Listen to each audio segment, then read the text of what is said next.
Hello, I'm reading again Melody Beattie's Codependents Guide to the 12 Steps. We are reading Chapter 1.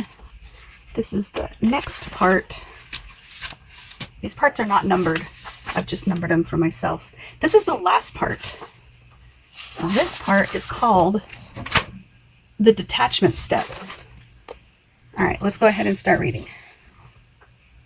The first step is the step that helps us begin detaching, a recovery concept that means we release and detach from others lovingly whenever possible. This step helps us begin to identify the proper use and abuse of willpower. We begin feeling instead of running from our emotions. We identify how we have neglected ourselves so we may better love ourselves in any circumstances. That was all highlighted by the person who owned this book previous to me. This is a thrift store book, so I'm so excited that this book is chocked with awesome little nuggets of highlighting sections. So let me read that last sentence again. We identify how we have neglected ourselves so we may better love ourselves in any circumstance. It is the first step towards removing ourselves as victims of others, of ourselves, of life. This is the detachment step. This step is about boundaries. We learn the limits and extent of ourselves and our responsibilities. We learn to identify what we can and cannot do. We learn to identify when we're trying to do the impossible or trying to do which is not our job. Then we stop doing the impossible and focus our attention on the possible, living our own lives, taking care of ourselves, feeling and responding appropriately to our feelings. We can love ourselves and others without feeling the overwhelming need to control and manipulate them and their situations to our liking. That sounds awful, doesn't it? I don't like the way that sounds, to manipulate others to our liking. It just sounds so evil. And I know that's not what she means by this, but when we're honest with ourselves, we want to control the outcome. Because why? Because we might be afraid of what happens if we don't just let the chips fall where they may. So I'm going to read that sentence again. We can love ourselves and others without feeling the overwhelming need to control and manipulate them and their situations to our liking. Yeah.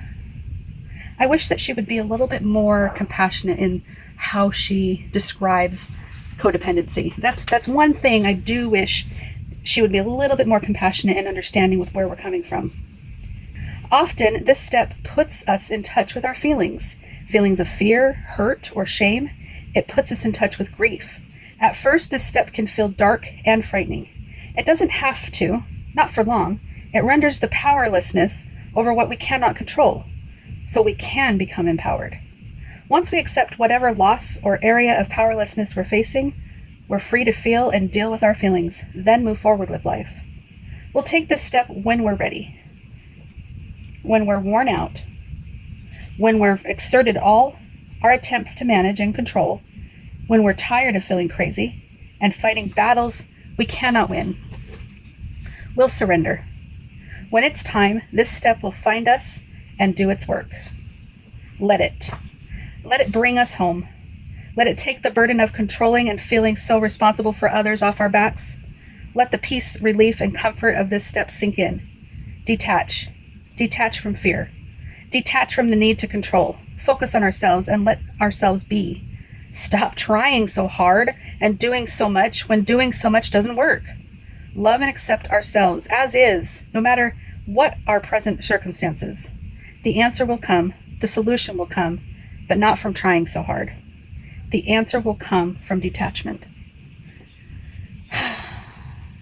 And while I want her to be a little more gentle with everything, I come to realize that she is probably just giving it to us straight, being direct and forward and not beating around the bush about it. We do need to hear an honest take of our codependency. And what is codependency? It's our need to control the outcome, our compulsive need to control the outcome. We're addicted to it. We're addicted to fixing and creating and manipulating and scheming and planning and twisting into a pretzel and getting others to twist into pretzels. We can't help it. So when we're tired of all of that, we'll come to the first step and surrender. And the first answer to how to surrender is to detach. All right, I'm going to continue reading. We are powerless over others, and our lives have become unmanageable. And for now, that's all we need to be. That's who we are, and that's good enough. Become sensitive to feelings of powerlessness and unmanageability. Become sensitive to what it feels like on the overt and on the more subtle levels. Take this step in the beginning of recovery, then take it again as needed. Take it whenever the codependent crazies set in. Take it whenever we believe that the things are out of control and our lives are a mistake. Take it when we find ourselves taking care of others and wondering if we have the right to take care of ourselves. Take it when we start ignoring our feelings. Take it when we start obsessing about others or worrying about our future or the future of another. Take it when we start feeling others control our happiness. Take it when we start believing others control our happiness. Take it when we neglect ourselves. Take it when we get stuck. When we don't know what to do next, we take this step. Think about it. Let it sink in. Let it define us and our present and past circumstances. Let it heal, help, and comfort. It always brings us home, to ourselves, to reality, and to mastering the spiritual lesson in our current circumstances. The first word in the first step is we. Let me read to you what the first step is in case we are not familiar with this. We've been reading chapter 1 for a while, but I don't know how many times I've mentioned what the first step is. So let me just read it real quick. All right, step 1. We admit that we were powerless over others, that our lives had become unmanageable. We admit we were powerless over others and that our lives had become unmanageable. Can you admit this first step? We admit we were powerless over others and that our lives had become unmanageable. The first word in this step is we. Self-acceptance, based on this simple definition of ourselves, feels good. We are not alone, not anymore. There are many of us practicing this step daily. There are many of us who share the problem. We may have felt alone, but we are not unique in our pain or our dilemma. Neither are we isolated in our solution. There is power in the community of recovery, power in taking this step in the privacy of our own homes and in group settings with others. We come together in this step as a we to share our common problem and solution. The sharing in the community makes the problem grow smaller and the solution more imminent. There is a place that I get to in my relationships with people and life that is dark and ineffective. It is a place ruled by fear and an instinctive desire to control. I have done it overtly, trying to control an alcoholic's drinking by focusing my life around that person. I have done it quietly, trying to control and repress my feelings, trying to control a particular situation, ferreting into myself until I barely existed, repeating unsuccessful similar efforts to solve a problem, or pretending a particular problem doesn't exist. I get to that dark place when I allow others to control me, or when I allow negative beliefs or unresolved feelings from my past to control me. I get to that place when I don't do what I need to do to take care of myself with people, because I'm afraid to do so. This step takes me out of that dark place. It helps me remember who I am.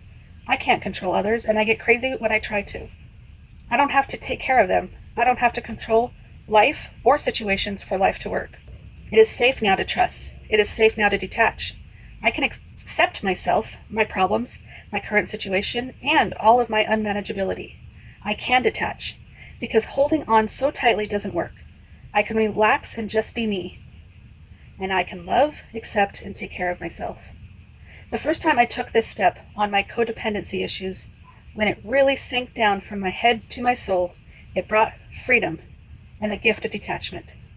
For the first time, I understood in my heart that I could not control another. This step brought relief and the ability to begin tending to the affairs of my own life. This step still brings relief each time I take it. This step gives us permission to be who we are. This step is the step where we accept ourselves, our powerlessness, and our present circumstances, in peace, grace, and trust that all is and will be well. We surrender. Then we watch as manageability sets in. This step takes us to a safe place, a comfortable place. Let ourselves go there as often as we need to. We can trade in lives based on fear, control, and shame for lives that are manageable. Each step has its own work to do in our lives. Each step is important. The work, the healing, begins with the first. Alrighty, I was able to read the rest of that chapter, and now I just have 8 activities that I'm going to read real quick. This is at the end of this chapter before we move to chapter 2, which we'll do tomorrow. But let me just read these 8 activities, so if you are looking for things you can do to bring this chapter home, this first step.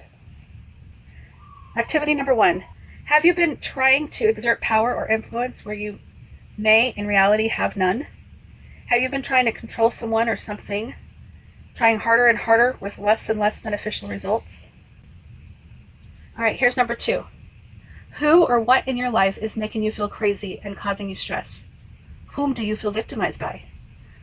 Who do you feel is now controlling you, your emotions, or some other area in your life? What situations, feelings, or realities have you been running from, denying, or avoiding? Number 3. What would you have to face in your own life if you stopped trying to control someone or something? What might happen if you stopped allowing someone or something to control you? 4. What are some areas in your life that may reflect unmanageability? What is your current condition in these areas? Emotions, finances, spirituality, physical health, career. What are you doing for fun, pleasure, and enjoyment? 5. What is the current state of your relationship with these people? Family, friends, coworkers. Do you have any relationships, or are you feeling alone and isolated? 6. Does your mind feel clear and consistent? Who are you holding responsible for your state of relationships? 7. What are you doing in your life that you feel resentful about? What do you feel you have to do but you don't want to do? In what areas of your life do you feel you have no choices, no options? Who or what is trapping you? Whom do you most want to say something to? Why do you feel you can't say it? And number 8, what is the particular incident that propelled you to begin attending a 12-step group? If attending for a time, what is the issue that has been plaguing you most recently? Who and what are you most worried about? When was the last time you did something loving and nurturing for yourself? Is there someone in your life that you feel is causing you misery? Do you feel that if he or she behaved differently, you would be happy? I know those questions really made me think, and I should probably journal these answers just so that I could get some clarity about where my codependency is showing up. So if you're looking for some homework before moving on to chapter 2 with me, definitely answer those questions. Hit rewind, hit pause, answer the questions in your own journal just so that you can see for yourself where your codependency is showing up. And if you feel so inclined, please comment below. Tell me how these readings are helping, or maybe you have your own version of Melody Beattie's book and you're following along. Whatever is bringing you here, I appreciate you. Thank you for reading with me. It is an awesome feeling to be a part of a community that wants to focus on healing from codependency. Thank you so much, and I will talk to you tomorrow. Bye-bye. But still she dreams of quiet streams and flight.